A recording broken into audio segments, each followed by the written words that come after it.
सुशांत सिंह राजपूत को शेष फिल्म दिल बेचारा ओटीटी प्लेटफॉर्म रे शुक्रवार दिन रिलीज होईची। रिलीज हेबा परे फिल्म टी खूब लोकप्रिय होईची और सोशल मीडिया रे बेस्ट ट्रेंड करूची। फिल्म देखिबा परे एमिति कोनोसी फैन नहांती जहांको आखिरु लुह न झरुची। कहबाकू गले फिल्म टी सुशांत को फैन को बहुत इमोशनल करिछि। दर्शक माने दिल बेचारा को ब्लॉकबस्टर करबा सह IMDb रे एहाकू भलो रेटिंग मध्य दैछंती। दिल बेचारा फिल्म रे सुशांत सह संजना संगिंग को जोड़ी को जबरदस्त रेस्पॉन्स मिली।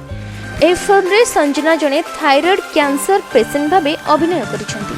सेहीपरि सुशांत इमानुएल राजकुमार जूनियर को भूमिका रे नजर आसिछंती। संजना जीवन रे सुशांत एंट्री करबा परे तांको जीवन खुशी रे भरि जाइछि। फिल्म टी रे रोमांस सह इमोशनल रो भरपूर मसाला रहिछि, जाहाको दर्शक खूब पसंद करिसेंती।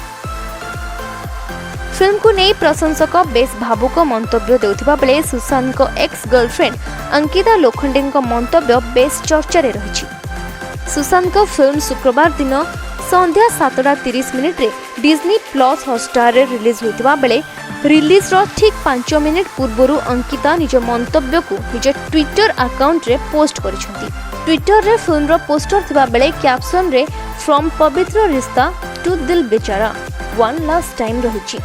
अंकिता एही पोस्ट को इतिमध्य 4 लाख रु अधिक यूजर्स देखि सारिलेनी। आउ एही ट्वीट द्वारा अंकिता मन रे थिबा किछि अकुहा कथा बेस जणा पडुथिबा यूजर माने मध्य कहिसेंती।